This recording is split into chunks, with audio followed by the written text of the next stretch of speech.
मैंने आपको कि भाई ये आपकी यूनिट 1 है जो हम यहाँ पर स्टार्ट कर रहे हैं। इसके बाद मैंने आपको बताना शुरू करा सेक्टर जो है टाइप ऑफ इकोनॉमिक्स के बारे में, इकोनॉमिक्स की डेफिनेशन को डिफाइन करने के बाद मैंने आपको टाइप ऑफ इकोनॉमिक्स बताया, ठीक है। नेक्स्ट मैंने आपको बताया कि भाई इकोनॉमी के टाइप कितने होते हैं। इकोनॉमी के टाइप दो बेसिस पर मैंने अलग-अलग आपको बताया। देन मैंने आपको बताया कि भाई इकोनॉमिक्स में जो अर्थव्यवस्था में सबसे जरूरी होता है इसके सेक्टर्स। सेक्टर का मतलब होता है क्षेत्र, और क्षेत्र के प्रकार कई तरीके से हो सकते हैं, जैसे आर्थिक क्रिया के आधार पर, कार्य के आधार पर, स्वामित्व के आधार पर। इस तरीके से आपके सेक्टर्स ऑफ इकोनॉमिक्स काम करते हैं। तो मैं सबसे पहले आपकी बात कर रहा हूं आर्थिक क्रिया के आधार पर सेक्टर्स ऑफ इकोनॉमिक्स। तो बहुत ध्यानपूर्वक हेडिंग बना लीजिए, sectors of economic based on economic activity. Sectors of economics based on economic activity. भाई क्लास लाइक कर लेना सबसे पहले, सवाल आ जाएगा फिर। Sectors of economics based on economic activity. Sectors of economics तो अपन भी जल्दी जाएंगे 7 बजे based on economic activity. Economic activity अर्थव्यवस्था के क्षेत्र के भाई साहब, अर्थशास्त्र इकोनॉमी सेक्टर्स ऑफ इकोनॉमिक्स होंगे अर्थशास्त्र के क्षेत्र का हम डिस्कशन करने वाले हैं क्षेत्र। और ये आर्थिक क्रियाओं के आधार पर, क्षेत्र किस आधार पर है? आर्थिक क्रियाओं के आधार पर, आर्थिक क्रियाओं के आधार पर, आर्थिक क्रियाओं के आधार पर, आर्थिक क्रियाओं के आधार पर इकोनॉमिक सेक्टर का हम डिस्कशन कर रहे हैं। आर्थिक क्रियाओं के आधार पर हम इसका डिस्कशन कर रहे हैं। मेरी बात को बहुत ध्यान से समझिएगा, ठीक है। चलो पॉइंट को हम यहाँ पे लेते हैं कि सबसे पहले होता है सर आपका प्राइमरी सेक्टर। सबसे पहले आपको देखने को मिलता है प्राइमरी सेक्टर। प्राइमरी सेक्टर का मतलब होता है प्राथमिक क्षेत्र, ये सब आप जानते हैं। इसका मतलब होता है प्राथमिक क्षेत्र होता है। इसका मतलब जब नेचर से सीधी वस्तुएं आपको प्राप्त होती हैं, कोई भी वस्तु है, मतलब गुड्स एंड सर्विसेज हमारी जनरेट होती है, गुड्स एंड सर्विसेज हमारी जनरेट होती है, तो जितनी भी ऐसी चीजें हैं जो गुड्स एंड सर्विसेज के थ्रू यहाँ से जनरेट होती हैं, मेरी बात को समझना। सेक्टर्स ऑफ इकोनॉमिक का मतलब क्या है? जहां से इनकम जनरेट होती है, इनकम जहां से जनरेट हो, इनकम जहां से बने वो चीज बना कहलाती है आपके सेक्टर्स। इनकम कैसे बन सकती है? दो ही माध्यम से इनकम बन सकती है, या तो गुड्स से इनकम बन सकती है या सर्विसेज से इनकम बन सकती है। तो यहाँ पे प्रोडक्शन ऑफ गुड होता है, यानी यहाँ पर गुड्स बन सकता है, इधर सर्विसेज नहीं आती। प्राइमरी सेक्टर में सर्विसेज नहीं आती, मेरी बात को समझना। प्राइमरी सेक्टर में सर्विसेज नहीं आती, यहाँ केवल और केवल गुड्स काम करता है। तो मतलब इसमें क्या होता है? प्राकृतिक आधार पर अथवा प्रकृति के माध्यम से अथवा प्रकृति के माध्यम से अथवा प्रकृति के माध्यम से अथवा प्रकृति के माध्यम से वस्तुओं का उत्पन्न होना, माध्यम से वस्तुओं का उत्पन्न होना, वस्तुओं का उत्पन्न होना इस क्षेत्र में आएगा, उत्पन्न होना। और उससे प्राप्त आय प्राइमरी क्षेत्र का है, और उससे प्राप्त आय और उससे प्राप्त आय प्राथमिक क्षेत्र का कहलाएगी। प्राथमिक क्षेत्र का आय क्षेत्र का आय है। इसको कई बार कृषि क्षेत्र भी बोलते हैं, sometime it is known as कृषि क्षेत्र। कृषि क्षेत्र भी इसको बोल देते हैं, रीजन है क्योंकि इसमें कृषि का बहुत बड़ा योगदान होता है। अब अंग्रेजी माध्यम वाले भी हमारे काफी सारे शिक्षक बच्चे हैं, उसमें भी आप समझ लीजिएगा। तो इसको आप ऐसे लिखते हैं, income generated directly from generated from natural sources called as primary sector income. अच्छा, इसमें कुछ मेजर चीजें हैं जो मैं बताना चाहूंगा। जैसे अगर मैं बताऊं डायरेक्टली कृषि है, ठीक है, कृषि है, ओके डन है, कृषि क्षेत्र हो गया। इसमें कुछ ऐसी चीजें होंगी जो डायरेक्टली वाली चीजें आपकी उत्पन्न होंगी, मैं उनको समझाता हूं जो डायरेक्टली इसमें उत्पन्न होंगी। एक चीज हमें समझ में आती है सर कृषि, ओके सर, हमें समझ में आ गया, कृषि समझ में आ गया। कृषि के बाद आपके समझ में आता है सर मत्स्य पालन हुआ, ठीक है, मत्स्य पालन इसका मतलब होता है फिशरीज का पालन करना, या कोई भी आप देखना हस्बेंड्री मतलब पशुपालन इसी में आता है। अब वो पशु में कुछ भी हो सकता है। सर हमारे घर वाले तो हमें भी पशु कहते हैं, बेटा आप भी प्राइमरी सेक्टर में आते हो। आपके घर वाले आपको कहते होंगे ना गेंडा गेंडी, राइट, कहते होंगे। हमारे घर वाले तो खैर अच्छे आदमी यार, लेकिन फिर भी कह देते हैं लोग, ठीक है, मानते नहीं है, ठीक है, गधा है ना, ये सब चीज इसमें आती है। जैसे मुर्गी पालन है, हाँ इसी में आता है, तीतर पालन है इसी में आता है, तो पोल्ट्री वगैरह सब इसी में आते हैं। एक तरीके से मैंने बताया मत्स्य पालन के साथ साथ पशुपालन। अब पशुपालन हर एक प्रकार से आएगा, प्लस इसमें एक और इंपॉर्टेंट चीज खनन भी इसी में आता है। खनन भी आपका इसी में आता है, खनन।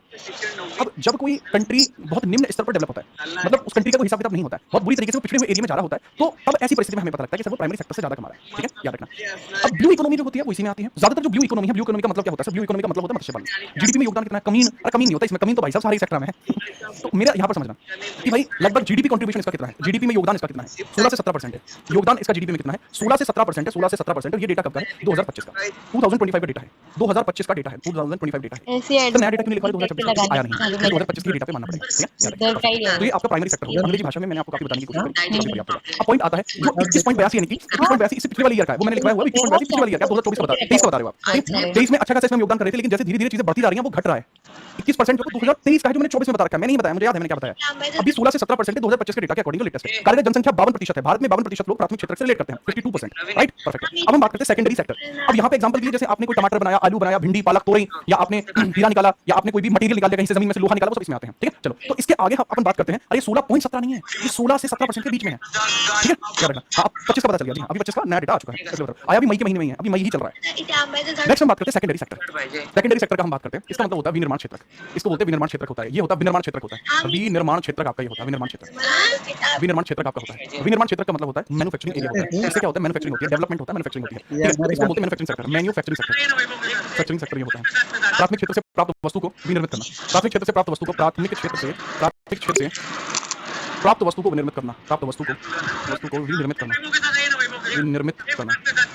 करना मतलब उसको प्रोसेस करना, विनिर्मित करना, उसको रीमैन्युफैक्चर करना। मान के चलें आपके पास जो है, आपके पास टमाटर आ गया, राइट, आपके पास टमाटर आ गया और उस टमाटर की टमाटर चटनी बना दी, उस टमाटर की टमाटर चटनी बना दी, तो वो चीज होगा जो बताएगा आपको कि भाई वो प्राइमरी सेक्टर से प्राप्त है, ठीक है। Process good from primary sector, process industrial process goods, इसको इंग्लिश में कैसे लिखेंगे? गुड्स रिसीव्ड आफ्टर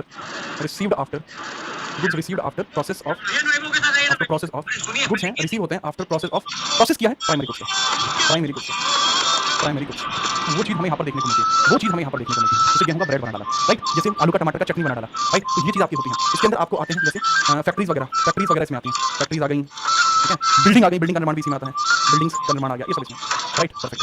अब पॉइंट आता है कि सर इसका नया डेटा कितना होगा, ठीक है, इसका नया डेटा आपका कितना हो जाएगा, इसके बारे में आप बताएंगे कि इसका हिसाब किताब कितना है। देखो जैसे हम ग्रीन इकोनॉमी को आगे बढ़ाते जा रहे हैं, लगभग 28 से 30% यह अब हमें दे रहा है, प्रोडक्शन से कितना योगदान, 28 से 30% जीडीपी में योगदान है इसका, जीडीपी कंट्रीब्यूशन 28 से 30 है। जीडीपी योगदान क्या है, योगदान 28 से 30%, 28 से 30% हो जाएगा। और नेक्स्ट अपन बात करेंगे टर्शियरी सेक्टर के बारे में, टर्शियरी सेक्टर के बारे में। टर्शियरी का मतलब होता है तृतीयक क्षेत्रक को हम देखते हैं कि तृतीयक क्षेत्र कैसे काम करता है। देखिए तृतीयक क्षेत्रक को अगर मैं बताऊं तो काम करेगा तो करेगा कैसे, ठीक है, काम करेगा तो करेगा कैसे, ये चीज हमें बताती है सर्विस सेक्टर है एक प्रकार का, this is the kind of service sector, ये एक प्रकार का सर्विस सेक्टर है आपका।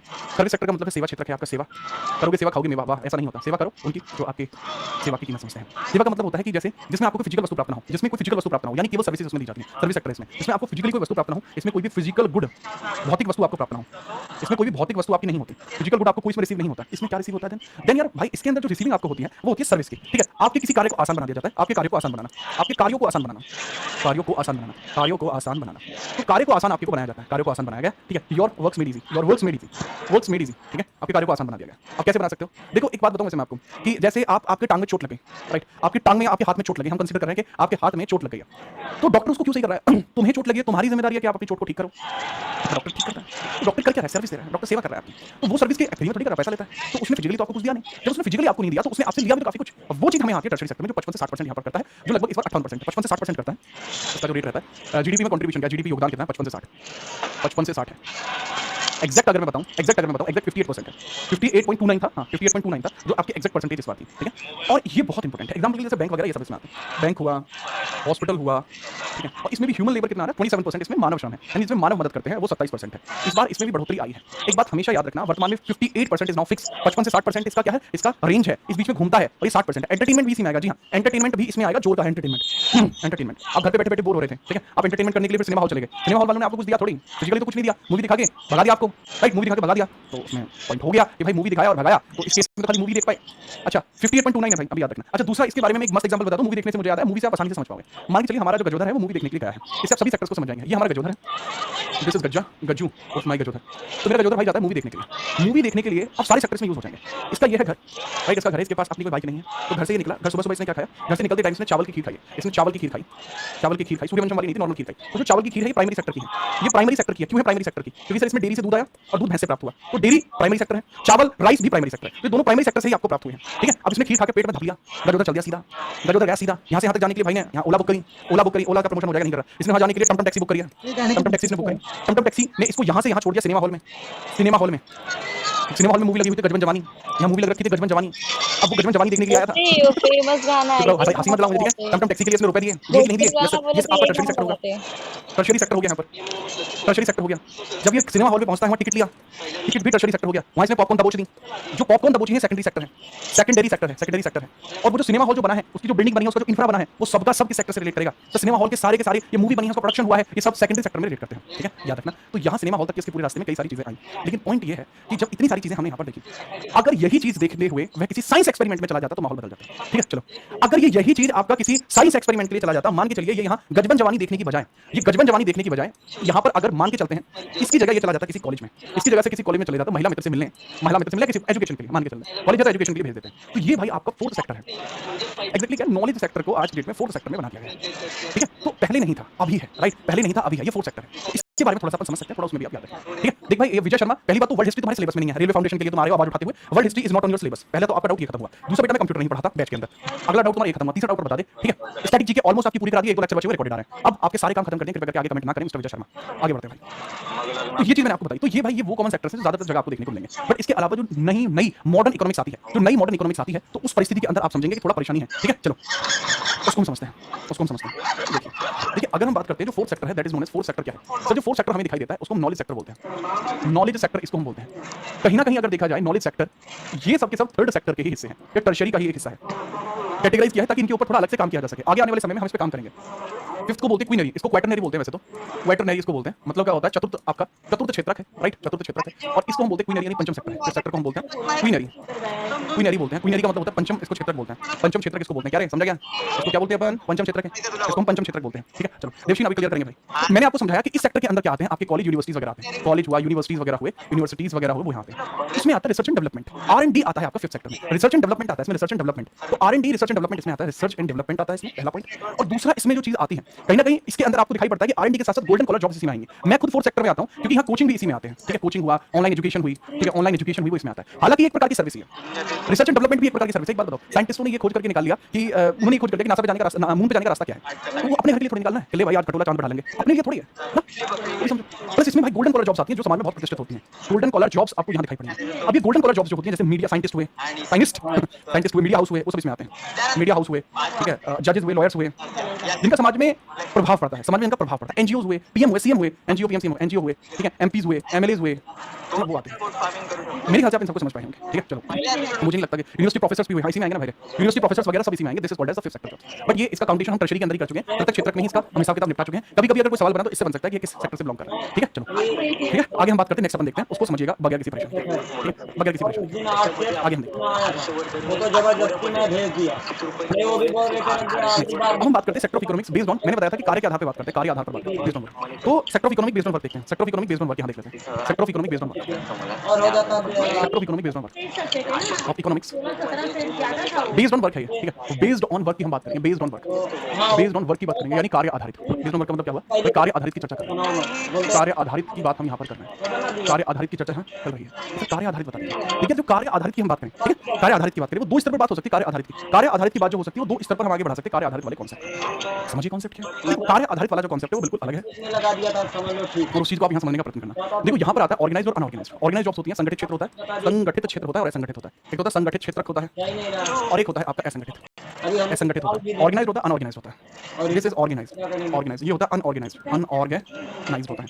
अब इसमें हमें क्या समझ आता है, इसमें हमें समझ आता है जो गवर्नमेंट जॉब होती है वो ऑर्गेनाइज्ड होती है, ठीक है। बिल्कुल यहाँ देख लिया, यहाँ पे क्या पता लगता है हमें, गवर्नमेंट जॉब्स इसमें आती हैं, गवर्नमेंट जॉब्स आती हैं इसमें, गवर्नमेंट जॉब्स आती हैं इसमें, सरकारी नौकरी इसमें आती है, सरकारी नौकरी भाई इसमें हमें देखने को मिलती है, सरकारी नौकरी, सरकारी नौकरी आपको इसमें देखने को मिलती है, सरकारी नौकरी आपको इसमें देखने को मिलती है, गवर्नमेंट जॉब्स आपको इसमें देखने को मिलती है, सरकारी नौकरी, पहला पॉइंट। रीजन क्या होता है, इसके अंदर वर्किंग आवर फिक्स हो रहे होते हैं, जो वर्किंग आवर हैं आपके कितने घंटे काम करोगे, वर्किंग आवर फिक्स रहते हैं, फिक्स वर्किंग आवर, पहला पॉइंट। ना केवल इसमें वर्किंग आवर फिक्स रहते हैं बल्कि वर्किंग आवर के साथ साथ सैलरी फिक्स होती है, ठीक है, सैलरी फिक्स होती है और इसमें टेन्योर फिक्स होता है, सैलरी फिक्स होती है आपकी और आपका टेन्योर यानी कार्यकाल भी फिक्स रहता है, कार्यकाल भी फिक्स रहता है, कितने समय तक नौकरी करनी है फिक्स रहता है, इसमें ऐसा कोई फिक्सर नहीं होता, ठीक है। ये होते प्राइवेट जॉब हुआ, प्राइवेट जॉब हुआ, एंटरप्रेन्योर्स हुए, एंटरप्रेन्योर्स या एग्रीकल्चर हुआ, ये सब इसमें होते हैं, ये सब इसमें होता है मेरे ख्याल। प्राइवेट जॉब्स हैं, प्राइवेट जॉब हैं, एंटरप्रेन्योर्स हैं, एग्रीकल्चर है, ये इसमें रहता है। पॉइंट आता है सर इसमें असंगठित क्षेत्र में पॉइंट आता है कि सर जैसे आपको यहाँ देखने को मिलती है कोई इसमें वर्किंग आवर फिक्स नहीं होते, वर्किंग आवर फिक्स में फिक्स नहीं होते, नॉट फिक्स होते, not fix, working hour not fix होते हैं, पहला पॉइंट। दूसरा पॉइंट हमें आता है कि देख भाई वर्किंग आवर तो इसमें फिक्स है नहीं, ठीक है, याद रखना। दूसरा पॉइंट होता है जब वर्किंग आवर ही इसमें फिक्स नहीं है, सैलरी फिक्स है, ठीक है, चलो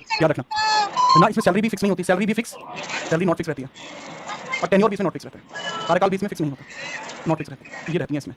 ये होता है संगठित कार्य, असंगठित कार्य, कार्य के आधार पर। स्वामित्व के आधार पर अगर हम बात करें उसको देख लीजिए, बेस्ड ऑन ओनरशिप में चार तरीके होते हैं, बेस्ड ऑन ओनरशिप, स्वामित्व के आधार पर, बेस्ड ऑन ओनरशिप के बेसिस पर भी देख लेते हैं मेरे लाल, स्वामित्व के आधार पर, स्वामित्व के आधार पर, उम्मीदवार आधार पर, इसका मतलब क्या हुआ, based on ownership, based on ownership, based on ownership के बारे में भी हम बात कर लेते हैं कि भाई ओनरशिप के ऊपर अपन इसको कैसे नोट करते हैं, ओनरशिप के बेसिस पर बता दीजिए। देख भाई ओनरशिप के बेसिस का जलवा ही अलग है, ओनरशिप के बेस पे जब आप काम करोगे वो बिल्कुल अलग प्रकार से काम होगा, एक प्रकार उसके लिए आप नहीं दे सकते ओनरशिप के बेसिस पर। अगर मैं बेस्ड ऑन ओनरशिप की बात करता हूं तो उसको आप समझेंगे ओनरशिप के बेसिस पर बहुत ध्यानपूर्वक कि सर बेस्ड ऑन ओनरशिप बताना है, ठीक है भाई, ये ले बेस्ड ऑन ओनरशिप, और मैंने बताना शुरू कर बेस्ड ऑन ओनरशिप। तो बेस्ड ऑन ओनरशिप के अंदर क्या होता है कि भाई मैंने समझा कि भाई बेस्ड ऑन ओनरशिप मुझे बताना है, इसमें तीन चार तरीके होंगे। एक तो होगा आपका public sector, public sector, company का मालिकाना हक, जो सरकारी कंपनियां हों, सरकारी कंपनी और सरकारी कंपनी हो उसमें कोई कार्य कर रहा है, पब्लिक सेक्टर से बनता हुआ।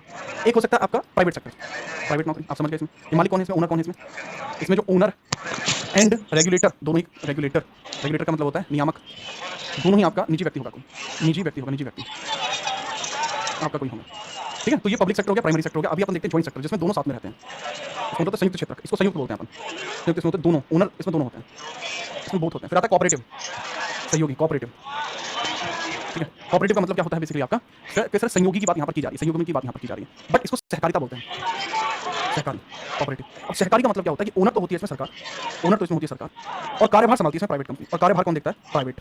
कार्यभार देखती है प्राइवेट कंपनी, प्राइवेट कंपनी इसमें कार्यभार देखती है। तो मेरे ख्याल से ये भी आपका सटीक हो जाएगा, ठीक है। एलआईसी इन जॉइंट सेक्टर, हाँ एलआईसी जॉइंट सेक्टर में, केवीआईसी जॉइंट सेक्टर में, सब जॉइंट सेक्टर में ही होंगे। कॉपरेटिव बैंक्स होते हैं, काफी सारे बैंक कॉपरेटिव होते हैं, बिल्कुल होते हैं, ठीक है। चलो हम जस्ट बस मैं एक मिनट पानी पी लूँ फिर स्टार्ट करते हैं आगे, ठीक है।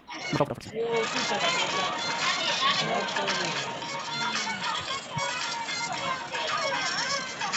तो बस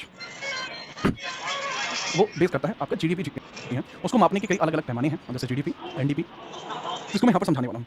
सभी क्षेत्रकों से जो प्राप्त आय होती है उसको मापने के कई अलग अलग पैमाने हैं, जैसे जीडीपी, एनडीपी, जीएनपी और एनएनपी, ठीक है। क्षेत्रकों से प्राप्त आय को मापने के कई अलग अलग पैमाने होते हैं, इसको आप यहाँ पर लिखेंगे। क्षेत्रकों से प्राप्त आय को मापने के अलग अलग पैमाने होते हैं, क्षेत्रकों से प्राप्त आय को मापने के अलग अलग पैमाने होते हैं, अलग अलग पैमाने होते हैं, अलग अलग पैमाने हैं, पैमाने होते हैं, अलग अलग पैमाने होंगे। तो डिफरेंट इनकम होगी जो इसमें मापी जाएगी, और फिर उसी की बेसिस पर आगे चल के हमारी नेशनल इनकम बनती है, ठीक है। चलो अब हम बात को समझते हैं। Different measures for income from sectors, और इनकम फ्रॉम सेक्टर्स के अलग अलग ये जो क्षेत्रक है, इनसे प्राप्त आय को मापने के अलग अलग पैमाने। जैसे हम इसको माप सकते हैं जीडीपी में, राइट, जैसे हम इसको माप सकते हैं जीडीपी में, ठीक है। क्या रखेंगे? जीडीपी के बाद अपन देखते हैं एनडीपी, जीडीपी में नापते हैं या एनडीपी में नापते हैं, या जीडीपी में नापते हैं, एनडीपी में नापते हैं। This would be GDP, this would be NDP, this would be GNP and this would be NNP. और जो एनएनपी होता है बेस्ट पॉसिबल वे होता है, NNP is the best possible way, ठीक है। अच्छा एक कमेंट आया, मैं कमेंट ले रहा हूं, ठीक है, मैं लिखता लिखता ही कमेंट ले लूंगा, चलो इसको लिख दूंगा। That would be GDP, gross domestic product, net domestic product, ठीक है। This is gross national product and this is net national product. इसकी फुल फॉर्म बता दीजिए, ठीक है। चलो बिल्कुल आपको आपके एग्जाम के लिए हार्दिक शुभकामनाएं, ठीक है। और उम्मीद करता हूँ आप एग्जाम में बहुत अच्छा करके आएंगे, ठीक है। आपको समस्या भी नहीं होगी। अब मैंने एक बच्चे का कमेंट है जिसका नाम है राजा हिंदुस्तानी 6.2 है, मैं इनको थोड़ा सा बता देता हूँ। फिलहाल राजा हिंदुस्तानी का कहना है कि सर जीडी का एग्जाम का हाल देखकर हताश हो गए, पढ़ने का कोई मतलब ही नहीं बचा, खुलेआम फोन लेकर चीटिंग कर रहे हैं। तो मुझे एक बात बताओ, ये पहले नहीं होता था, लोगों की नजरों के सामने नहीं था, बस ये आज भी हो रहा है। आप इसको नहीं रोक सकते। एग्जाम्स को कराना ऐसे है जैसे हाथ से पानी को लेकर आना है, ठीक है। और आप कह रहे हो कि आपने सारा पानी डाल दिया, उसके बाद भी हाथों पर पानी चिपका रह जाता है, कुछ पानी हाथों की उंगलियों के बीच में से निकल जाता है। हाँ, आप इस चीज को सीरियसली लेना शुरू कर चुके हैं। आप एग्जाम में चीटिंग को नहीं रोक सकते। अरे सर कितनी हारी सी बात कर रहे हो बेटा। कभी ना, मैं नहीं चाहता भविष्य में आपके साथ कभी कुछ ऐसी दिक्कत हो, ठीक है। लेकिन जब आपके ऊपर अगर एफआईआर अगर हो जाएगी ना, तो आप भी शांत बैठ जाओगे। बस इतना लोग बच्चे बहुत डिमोटिवेट चल रहे हैं, बच्चों को लगता है तैयारी करने का कोई तात्पर्य नहीं है। भाई आप मेहनत करो, तैयारी करो। अगर वो तो नंबर लेकर बस ये समझ लो कि तुम्हारी ये कट ऑफ इतनी नहीं रही जितनी आप सोच रहे हो, अब आपका कट ऑफ आता है, ठीक है। आप सिर्फ ये सोच के तैयारी करो। मैं तो जो सच बात है वो बता रहा हूँ। इसमें मैं भी आपके लिए कर सकता था, चलिए मैं एक आंदोलन करता हूँ, तुम मेरा साथ दो, जाओ मेरी इंस्टा, जाओ मेरे ट्विटर प्रोफाइल पे, यहाँ मैंने ट्वीट किया पढ़ना है, कर सकता था। मुझे लगता है कि भगवान जब मुझे देखेगा ना, यार यहाँ गेट पे, जब स्वर्ग नरक के गेट पे खड़ा करेगा, अच्छा तू ही था ना बाल करने बैठा, तो अंधकार में डाला था, तेरे चक्कर में बहुत सारे बच्चे अंधकार में चले गए, वो तुझे तेरे ट्वीट करते करते रह गए, उस टाइम पे पढ़ना था, पढ़ नहीं पाए। पता लगा ऊपर दो बार भगवान नहीं हो गया, इसका कढ़ाई में से आपकी बार गर्म में से निकाला, फिर ठंडे में से निकाला, फिर गर्म में से निकालिए, हाँ इसके ऊपर फिर कौन का फ्लेवर भी डाल दे, तो दिक्कत रहेगी।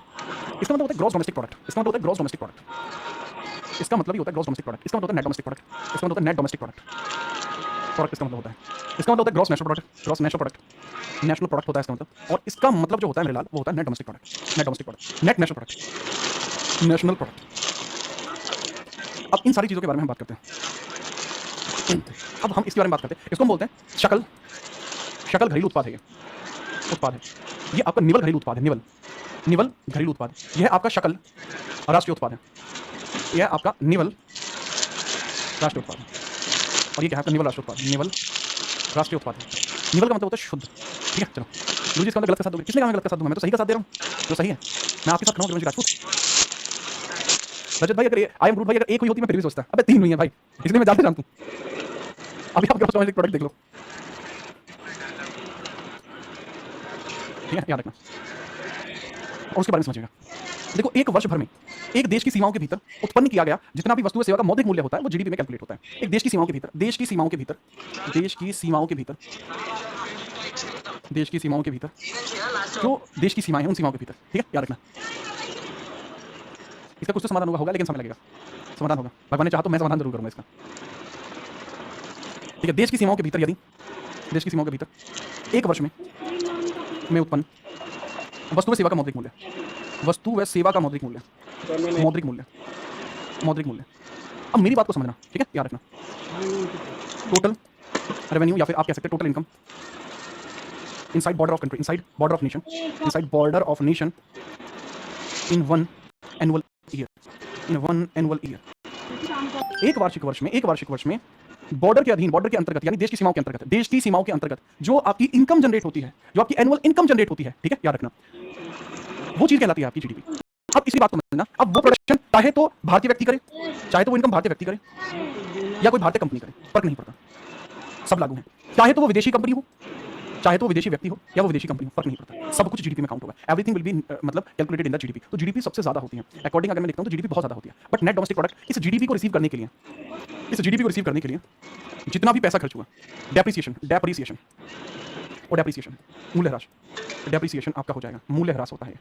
मूल्यह्रास कहने की बात यह है कि मान के चलो कि आप हैं, ठीक है, जैसे हमारे क्लास में एक बच्चा है जिनका नाम है राजा हिंदुस्तानी। अब राजा ने क्या काम करा, राजा ने, इनका नाम है आरएच राजा हिंदुस्तानी।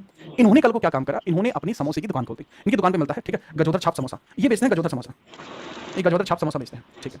अब गजोदर छाप समोसा पड़ता है 60 रुपये का एक, 60 रुपये पर पीस का पड़ता है, 60 रुपये पर पीस का पड़ता है। लेकिन इस गजोदर छाप समोसे के लिए, इन्हें गजोदर छाप समोसा बनाने के लिए इनको 60 रुपये मिल रहे हैं, लेकिन इसके लिए उन्होंने पैसा भी तो खर्च करा होगा। और क्या पता जिस मशीन में गजोदर छाप समोसा बनता हो वो समोसा भी टूट गया हो, मतलब मशीन भी टूट जाती है बीच बीच में, साल भर थोड़ी चलेगी मशीन, मशीन चेंज होकर आती रहती है। तो इस रिसीविंग के लिए इनका जो खर्चा है, इनका खर्चा और रिसीव दिस, और रिसीव दिस, इसको प्राप्त करने के लिए जो इनका खर्चा है वो यहाँ पर शामिल होता है। जब आप 60 पर पीस आप रिसीव करना चाहते हैं, उसके लिए जो खर्चा होता है वो आपका क्या कहलाता है, वही डेप्रिसिएशन है, वही मूल्यह्रास है। मेरे ख्याल से आप इस चीज को समझ पाए हैं। हाँ, आलू लगा, मिर्च लगा, मसाला लगा, इन्होंने प्रमोशन भी तो कराना पड़ा होगा। ये जैसे मेरे पास आए थे, सब गजोदर छाप समोसे का प्रमोशन कर दो, मैंने कहा था कि 2 समोसे चाहिए भाई, ठीक है, तो कहने लगे ठीक है, लेकिन फिर मैंने कहा सोने के चाहिए, तो फिर चले गए। तो कहने की बात क्या है, मैंने आपको समझाया कि भाई मूल्यह्रास क्या होता है, ये आपकी एक प्रकार की संकन कॉस्ट होती है, ठीक है, या फिर अगर आप अपना मार्जिन बढ़ाते तो इसको निकाल भी सकते हैं। तो प्राप्ति के लिए खर्च किया गया धन, ठीक है, जीडीपी प्राप्ति के लिए खर्च धन, जीडीपी इतनी जीडीपी की प्राप्ति के लिए खर्च धन, इतनी जीडीपी की प्राप्ति के लिए खर्च धन, के लिए खर्च धन, खर्च धन जो होता है वो चीज आपकी यहाँ पर आती है। अभी अपन बात करते हैं जीएनपी क्या होता है। एक व्यक्ति है, राइट, ओके, तो जीएनपी का मतलब क्या है, राष्ट्रीय लेवल पर काम करता है भाई जीएनपी। और इसका क्या है कि सिंपल मैथमेटिक्स से काम करेगा अपना, एक भारतीय के द्वारा, ठीक है, एक भारतीय के द्वारा, एक भारतीय के द्वारा, एक भारतीय द्वारा, एक इंडियन के द्वारा, भारत, ठीक है, या भारतीयों के द्वारा, एक हटा दो, भारतीयों के द्वारा इसको लिखोगे, सभी भारतीयों के द्वारा, सभी भारतीयों द्वारा, भारतीयों द्वारा भारत तथा विदेशों से कमाई कुल आय, विदेशों में अर्जित कुल आय, अर्जित कुल आय, total income from, total income by Indians. अब इंडिया में है विदेश में, total income by Indians, by Indians, Indians के द्वारा टोटल इनकम। अभी हम इसका फॉर्मूला यहाँ से अगर इसको निकालूं, अगर मैं एनएनपी निकालूं तो जीएनपी माइनस डेप्रिसिएशन हो जाएगा, मूल्यह्रास। तो यहाँ से मूल्यह्रास को घटा दूंगा तो आपके सामने लेवल आ जाएगा पूरा, ये मूल्यह्रास को इसमें से घटा दीजिए, तो पूरा इसमें आता है, ठीक है। मूल्यह्रास का मतलब वही डेप्रिसिएशन होगा भाई, फॉर्मूला तो यही है, डेप्रिसिएशन, डेप्रिसिएशन। इसका एक और फॉर्मूला बनता है, अगर आप जीएनपी निकालना चाहते हो तो जीएनपी इक्वल टू जीडीपी, ठीक है, प्लस एक्स माइनस वाई भी बनता है आपका, ठीक है। भारत में विदेशों क्या है, विदेश में भारतीयों क्या है, विदेश में भारतीयों क्या है, भारतीय आय, भारतीय की भारतीयों को आए, ठीक है। अब भारत में विदेशियों को आए, विदेशियों को आए, विदेशी को आए, इसको बोलते हैं निवल विदेशी इनकम, इसको बोलते हैं, इसको अपन बोलते हैं निवल विदेशी इनकम, इसको बोला जाना है, ठीक है, क्या रखना, ठीक है। मेरे ख्याल से इसमें कोई समस्या नहीं है। अब कई बार जीडीपी डिफ्लेटर भी पूछ लेते हैं कि भाई जीडीपी डिफ्लेटर बता दो, जीडीपी डिफ्लेटर का भी बड़ा अराड़ा रहता है कि भाई जीडीपी डिफ्लेटर बता दो, वो भी समझ लीजिए। मुझे लगता है हाथ से पढ़ने का जो मजा है वो स्लाइडों पे नहीं है, मुझे यही लगता है। ज्योग्राफी में तो यार हाथ से पूरा नहीं बताया जा सकता, जनरल सी बात है। हिस्ट्री में बताया जा सकता है, पॉलिटी में बताया जा सकता है, इको में बताया जा सकता है, बट मुझे नहीं लगता कि आप इको ज्योग्राफी में पूरा नहीं बताया जा सकता, उसमें चाहिए, तभी मजा आता है उसमें बताने के लिए। तो मैं बता सकता हूँ बट उसमें अरे पीहू यादव तुम वही हो खबरा कहती हो,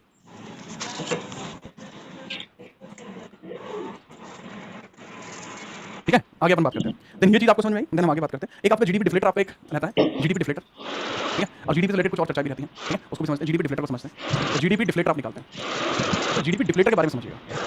जीडीपी डिफ्लेटर का फॉर्मूला होता है नॉमिनल जीडीपी, जो भी आपकी नॉमिनल जीडीपी है upon real GDP multiply by 100, multiply by 100। अब पॉइंट आता है यहाँ पर, सर ये आप नॉमिनल जीडीपी का मतलब क्या होता है, नाममात्र बोलते हैं, नाममात्र जीडीपी। नाममात्र का मतलब, नाममात्र जीडीपी क्या होती है, जो वर्तमान वर्ष के आधार पर सुनियोजित की जाती है, वो वाली होती है, जो वर्तमान वर्ष के आधार पर निकाली जाए, जो वर्तमान वर्ष के आधार की जाए, वर्तमान वर्ष के आधार पर ज्ञात हो, आधार पर ज्ञात हो, आधार पर गणित हो, calculated on the same year, calculated on same year, calculated on same year, जो सेम ईयर पे आपकी कैलकुलेट होती है, calculated on the same year. Real GDP होती है जो बेस ईयर मान के निकाली जाती है, calculated on the base year, calculated on the base year, base year, calculated on the base year, जो बेस ईयर पर निकाली जाती है, जो बेस ईयर पर निकाली जाती है, ठीक है, याद रखेंगे। नाममात्र और वास्तविक जीडीपी में आप अंतर समझ पाएंगे। मुझे नहीं लगता कि आपको कुछ समस्या होगी, बेस ईयर जो एक आधार वर्ष के आधार पर गणित की जाए, आधार वर्ष के माध्यम से गणित हो, माध्यम से गणित हो, calculated on the base year. तो पॉइंट ये भी बनता है इसका, जीडीपी डिफ्लेटर होता है बेस ईयर पे काउंट होता है, फॉर्मूला इसका ये है, फॉर्मूला इसका ये होता है।